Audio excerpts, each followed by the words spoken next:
parce qu'il est le gestionnaire des finances de ses enfants quand ils lui obéissent, peut nous montrer comment aller plus loin avec 9 dixièmes selon sa sagesse que 10 dixièmes selon la nôtre. Obéissez à Dieu et laissez-lui toutes les conséquences. Vous devez combattre à genoux. On récolte ce qu'on sème. Et encore plus avec les intérêts. Nous sommes plus grands et plus forts à genoux. Dieu peut remuer ciel et terre pour nous indiquer sa volonté. Nous nous trouvons parfois coincés dans un conflit entre notre pensée et nos sentiments. La situation devient critique lorsque notre pensée nous transmet la volonté de Dieu, mais que nos sentiments veulent nous en éloigner parce qu'ils n'ont pas le goût d'obéir à ce moment. Notre pensée nous dit la bonne chose à faire, mais nos émotions disent « Voici ce que tu devrais faire parce que c'est ce que tu veux et que c'est tellement plus plaisant et agréable. » Car les gens commettent parfois ce genre d'erreur. Ils connaissent la vérité. Ils admettent que c'est la vérité.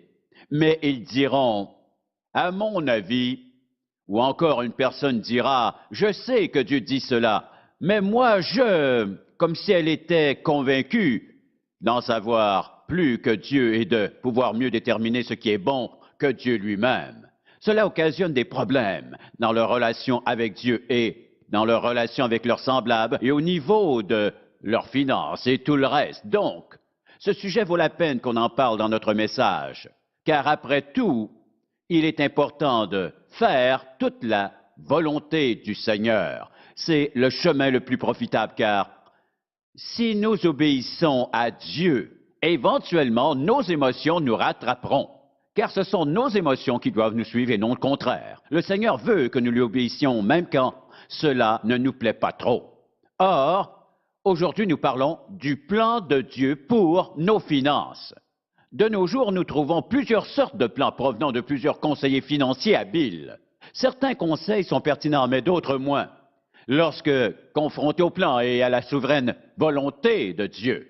Car dans sa parole, il est clair que Dieu se soucie autant de nos finances que des autres aspects de notre vie. Nous pourrions commencer en considérant les deux plans différents que voici, le plan du monde et le plan de Dieu. Le monde a son approche et Dieu a son approche. Et pour employer une image concrète, je propose ceci. L'approche du monde ressemble à un réservoir, car le plan du monde pour nos finances accorde beaucoup d'importance à l'accumulation de mes plaisirs, mes désirs, ma sécurité. Tout tourne autour de moi. En d'autres mots, le mot d'ordre du plan d'accumulation est que puis-je obtenir pour me faire plaisir et qui puisse m'enrichir, me donner une sécurité, rendre ma vie plus agréable. Le principal souci de ce plan est moi. C'est un plan d'accumulation pour moi. Et le problème avec ce plan est qu'il vient un temps où la personne en question finit par mourir. Et lorsqu'elle meurt, tout cela disparaît. Habituellement, l'accumulation prend alors une mauvaise direction, car la plupart du temps, le résultat final ruine des familles, gaspille des ressources, provoque des conflits et en plus, bien sûr, un surplus d'impôts. Donc, pour résumer brièvement, le plan du monde tourne autour de moi. Je désire accumuler. Revenons maintenant à notre image, celle du réservoir. Imaginons un lac sans aucun effluent. Il accumule, mais ne laisse rien sortir. Et qu'arrive-t-il? Sa surface devient verdâtre, un peu nauséabonde et gluante. Qui s'approcherait d'un tel lac puant, gluant, pour y boire? Cette perspective n'a rien d'alléchant, n'est-ce pas? Nous n'irons pas là pour nous rafraîchir, sans aucun doute. L'approche du réservoir présente donc certains problèmes, tout comme l'application de cette même approche aux finances d'une personne. Car très souvent, la personne retenue pour vous conseiller sur vos finances s'intéressera surtout à vous, et l'accumulation de vos biens. Combien vous pourrez ramasser au cours des ans afin de laisser un héritage à votre famille? Pourtant, lorsqu'une personne laisse à sa famille une grosse somme en héritage, cela fait souvent naître des querelles et à cause de la convoitise, l'avarice, l'hostilité et l'amertume, les frères et les sœurs ne se parlent plus. Et comme nous l'avons dit, ils gaspillent toute leur fortune. Nous pouvons le voir à la manière dont ils dissipent leur héritage sans vraiment y réfléchir. Vient ensuite le plan de Dieu. Et ce plan n'évoque pas un réservoir, mais bien un canal ou un conduit, un tuyau par lequel l'eau peut s'écouler. Elle peut y rentrer et en sortir. La circulation s'effectue sans interruption. Dans le plan de Dieu, les gens n'accumuleront pas, mais ils reçoivent afin de donner. Ils donneront par exemple pour des besoins personnels ou pour l'œuvre de Dieu. Il pourrait s'agir de l'Église ou pour les missionnaires dans le monde. Ils répondent à différents besoins. L'eau entre et sort sans arrêter. Et le fait qu'elle coule ainsi sans interruption garantit à coup sûr sa grande fraîcheur. Elle est vivifiante et énergique. C'est comme boire l'eau d'une source de montagne au printemps. Lors de mes excursions de chasseurs d'images, il m'est souvent arrivé de m'approcher de ce genre de ruisseau. Je le remontais jusqu'à sa source et je pouvais la voir sortir de la terre comme une petite fontaine. On peut boire n'importe où à proximité de cette fontaine rafraîchissante qui coule sans arrêt et qui jaillit de la terre en désaltérant tous ceux qui viennent y boire. Et quand les finances d'une personne ressemblent à cette source, elles s'ouvrent aux bénédictions. Nous pouvons être un réservoir où l'eau s'accumule, soit un canal où l'eau coule librement. À vous de décider quel genre de chrétien vous voulez être, quel genre de croyant vous voulez être. Mais sachez d'abord que Dieu ne bénira jamais un réservoir gluant et puant. Et rappelez-vous que personne n'est attiré par ce genre de choses. Les gens préfèrent plutôt se rafraîchir dans un ruisseau d'eau froide provenant d'une fontaine jaillissant de la terre. Elle désaltère en tout temps. Donc, vous devez décider ce que vous voulez être. Car vous voyez, quand certains d'entre nous reçoivent, ils gardent. D'autres personnes reçoivent pour donner. Lorsqu'une personne accumule, elle reçoit pour garder. Mais en laissant couler, elle reçoit pour donner. Et les gens qui aiment donner sont probablement plus heureux, plus tranquilles, plus satisfaits et plus en paix. Car sinon, ils changeraient d'attitude. Car vous rencontrez quelqu'un qui aime donner, cela devient évident par son attitude et par ses actions. C'est dans sa nature. Nous avons donc couvert le premier point. Le deuxième découle du premier. Nous devons comprendre que le plan de Dieu pour nos finances est fondé sur un principe certain et qui s'applique toujours, qui consiste à donner et à recevoir. Ce principe est énoncé dans Luc chapitre 6, verset 38. Il est écrit, « Donnez, et il vous sera donné. On versera dans votre sein une bonne mesure, serrée, secouée, et qui déborde, car on vous mesurera avec la mesure dont vous vous serez servi. » Donc, lorsque nous obéissons au plan financier de Dieu, il s'occupe de nos finances et il récompensera notre obéissance. Et remarquez bien ceci, donnez et il vous sera donné. On versera. Qui est on? Vous ne pourrez pas l'identifier parce que Dieu est celui qui nous fait croiser des personnes et qui les dirige dans notre vie pour qu'ils puissent nous bénir et nous aider à prospérer d'une quelconque façon. On versera dans votre sein une bonne mesure, serrée, secouée et qui déborde. Cela ne ressemble-t-il pas à Dieu? Il n'est pas avare. Bonne mesure, serrée, secouée et qui déborde. Dieu désire bénir ses enfants avec ce qu'il a de meilleur. Nous passerons beaucoup de temps sur le prochain point. Nous entrons maintenant dans le vif du sujet. Puisque le plan de finances de Dieu contient plusieurs éléments, il nous est utile de les connaître. Nous trouvons un premier élément dans Malachie chapitre 3. Il est écrit, « Un homme trompe-t-il Dieu? Car vous me trompez, vous dites, en quoi t'avons-nous trompé? Dans les dîmes et les offrandes. Vous êtes frappés par la malédiction, et vous me trompez, la nation tout entière. Apportez à la maison du trésor toutes les dîmes, afin qu'il y ait de la nourriture dans ma maison. Mettez-moi de la sorte à l'épreuve, dit l'Éternel des armées, et vous verrez si je n'ouvre pas pour vous les écluses des cieux, si je ne répands pas sur vous la bénédiction en abondance. Pour vous, je menacerai celui qui dévore, et il ne vous détruira pas les fruits de la terre, et la vigne ne sera pas stérile dans vos campagnes, dit l'Éternel des armées. Toutes les nations vous diront heureux, car vous serez un pays de délices, dit l'Éternel des armées. Nous devons discerner ici le processus, car il est très évident. Nous avons donc deux approches.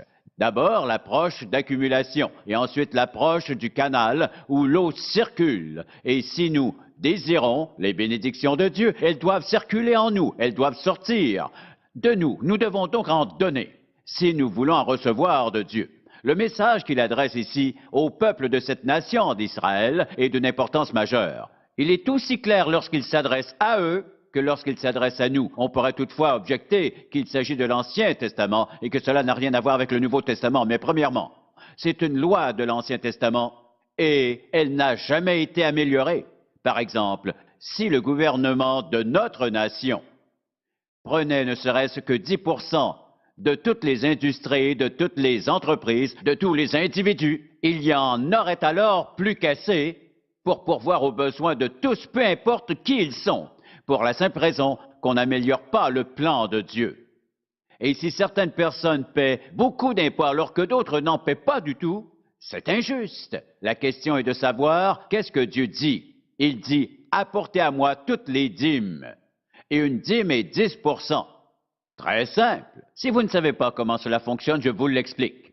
Vous prenez vos 10 sous, vous comptez 1, 2, 3, 4, 5, 6, 7, 8, 9.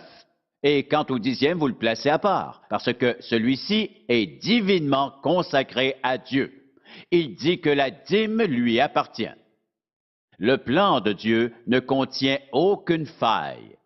Le plan de Dieu n'est pas presque parfait, il est parfait, parce que c'est un plan d'amour et de sagesse, un plan d'une direction et d'une clarté divine. Et il nous promet ceci.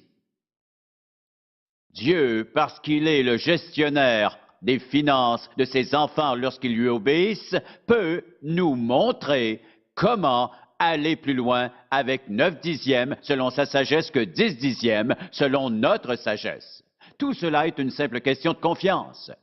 Dieu nous commande d'apporter toute la dîme. Nous jetterons maintenant un coup d'œil dans Proverbes au chapitre 3 pour un moment. Encore une fois, tout est très clair. On me pose parfois la question, quand dois-je calculer ma dîme? Dois-je le faire seulement après avoir prélevé mes impôts, après avoir enlevé mon hypothèque, l'argent dont j'ai besoin pour mon épicerie, un montant pour l'essence et pour mes vêtements? Mais combien vous reste-t-il après avoir enlevé tout cela? Probablement pas beaucoup.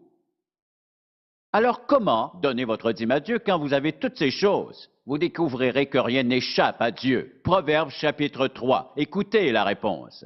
À partir du verset 7. Ne sois point sage à tes propres yeux, ne cherchez pas à tout savoir. Crains l'Éternel et détourne-toi du mal. Ce sera la santé pour tes muscles et un rafraîchissement pour tes os. Nous pouvons constater que Dieu nous réserve des récompenses lorsque nous lui obéissons. Et ce n'est pas seulement de l'argent.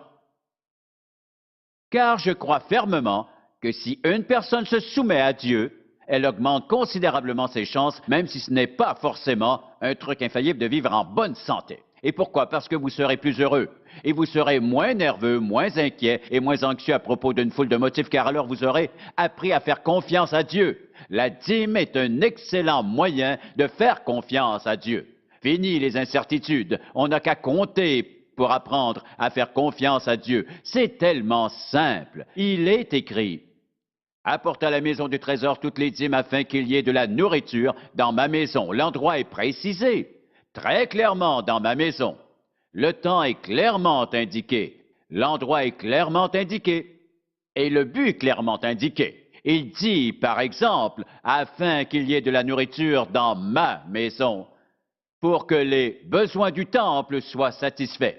Parce que de nombreux prêtres s'occupaient de l'entretien du temple et également de toutes les activités reliées au déroulement du culte et de l'adoration. Dans la maison de l'Éternel, ces enfants doivent assumer leurs responsabilités en ce qui concerne entre autres l'entretien du temple, par exemple. Et deuxièmement, le but derrière ce commandement est aussi de prouver sa fidélité. Et c'est même là une des principales raisons pour laquelle Dieu ordonne ce plan, car il veut nous apprendre à mettre notre confiance en lui.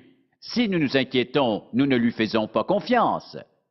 Un premier résultat est donc la prospérité et le deuxième est celui qui est décrit dans Malachie 3.11. Pour vous, je menacerai celui qui dévore Il ne détruira pas les fruits de la terre et la vigne ne sera pas stérile dans vos campagnes. En plus de nous promettre la prospérité, Dieu nous assure également sa protection. Combien de factures médicales nous seraient épargnées si nous lui donnions ce qu'il demande? Combien d'articles divers ne briseraient jamais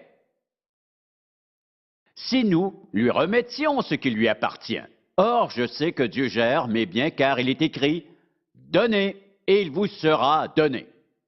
Dieu est le gestionnaire. Il ne vous remettra pas au compte-gouttes en vous laissant dans le besoin.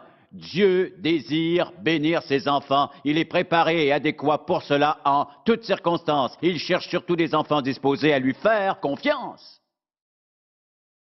Et en retour, l'Éternel nous promet sa protection. En plus, comme nous l'avons déjà dit, de sa prospérité, avec une mesure qui déborde. Nous pouvons remarquer que certaines gens ont besoin de peu de choses pour déborder. Quand je considère, par exemple, ma vie, il ne me fallait vraiment pas grand-chose pour me faire déborder. Parce que, en considérant ma vie rétrospectivement, je n'avais pas grand-chose, à vrai dire, je n'avais rien. Pourtant, j'en avais juste assez. Premier travail, distribuer les journaux. J'ai prié Dieu de m'aider à faire un peu d'argent. Je crois que j'avais seulement 12 ans à l'époque. Je passais les journaux. Je marchais en distribuant les journaux dans les rues vallonneuses de la Virginie. Je gagnais 4 $ et j'en donnais un à Dieu. Je me rappelle mon premier dimanche à l'église lorsque j'ai eu mon propre argent à donner à Dieu. Pensez-vous que je me serais contenté de donner quelques sous? Je n'y avais jamais pensé. Ce travail venait de lui, tout comme ces 4 $. Je pouvais au moins lui donner 1 $. Comment Dieu m'a-t-il béni avec 3 $? Vous pensez que si je n'avais pas d'argent, qu'il me restait que 3 $ parce que je lui avais donné 25 %? J'étais certainement pauvre? Pas du tout. Un an plus tard, j'avais un autre trajet qui me donnait 16 $ par semaine. Après cela, personne n'a eu à me convaincre de donner mon argent à Dieu.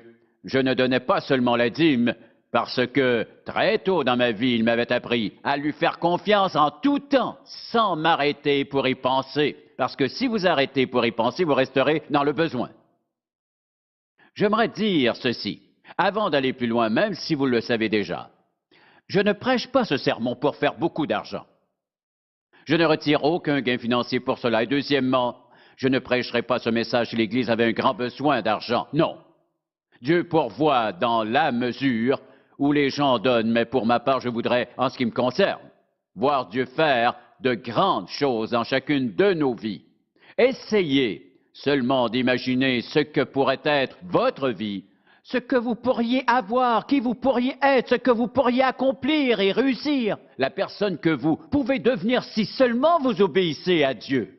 Et l'argent est un instrument physique tangible utilisé par Dieu pour nous tester.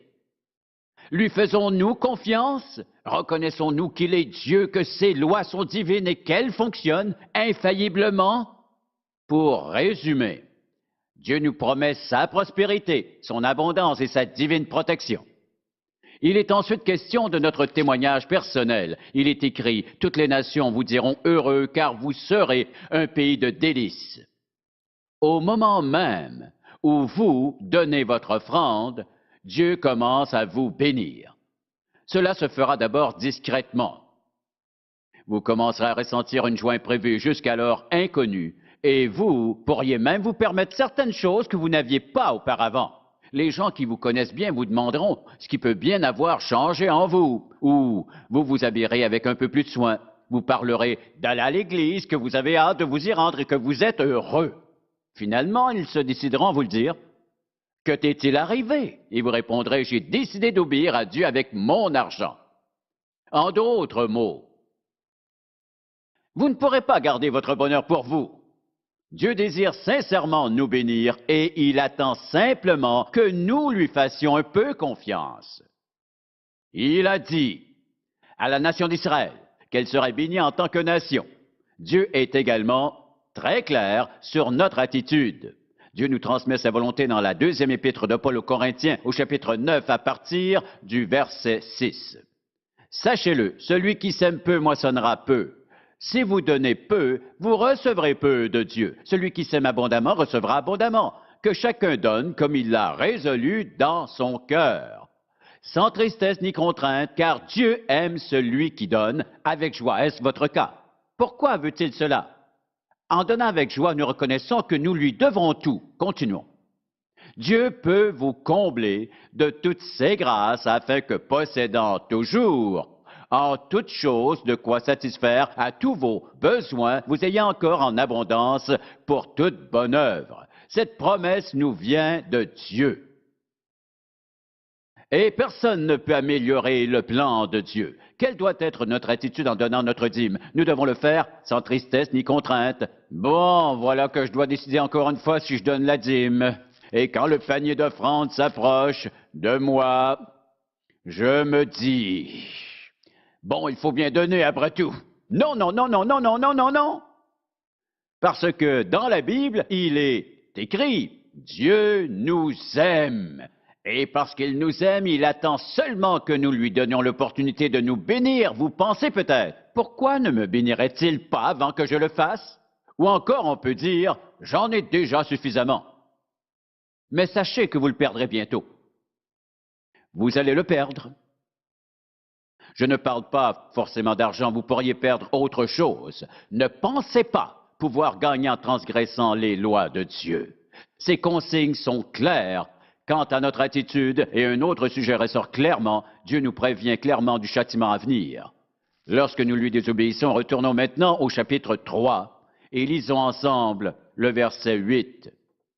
Un homme trompe-t-il Dieu? Car vous me trompez. Et vous me dites, en quoi t'avons-nous trompé? Dans les dîmes et les offrandes. Vous êtes frappés par la malédiction et vous me trompez, la nation tout entière. Donc, nous devons bien comprendre le principe suivant. Négliger la dîme, c'est voler Dieu. Et ce n'est pas moi qui le dis, mais c'est Dieu lui-même. Nous devons bien nous souvenir de cela. Ce n'est pas la loi des hommes, mais c'est celle de Dieu. Et elle stipule, entre autres, tu ne commettras point d'adultère. La loi de Dieu. Nous sommes bien d'accord avec ça, oui. Il est écrit, tu ne tueras point. Amen. Tu ne porteras pas de faux témoignages. Ce sont des commandements de Dieu. Et encore, tu ne voleras point. Amen. Il est écrit, un homme trompe-t-il Dieu?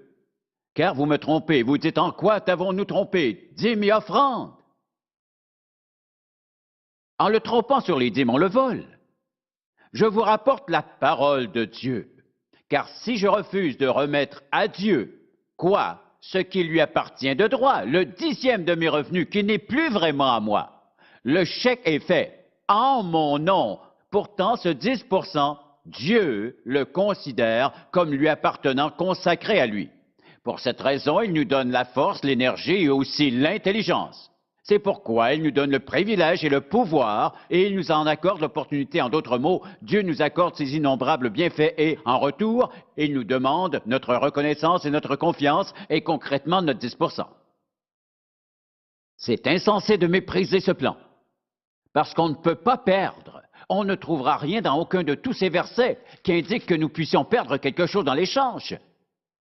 Et si, par exemple, nous posons la question, lorsque je refuse de donner la dîme, qu'est-ce que je fais selon la Bible? Je refuse de suivre son plan et à ce moment, je me rebelle contre la volonté et le but de Dieu en gardant pour moi ce qui lui revient de droit. Deuxièmement, c'est un manque de foi dans les promesses de Dieu.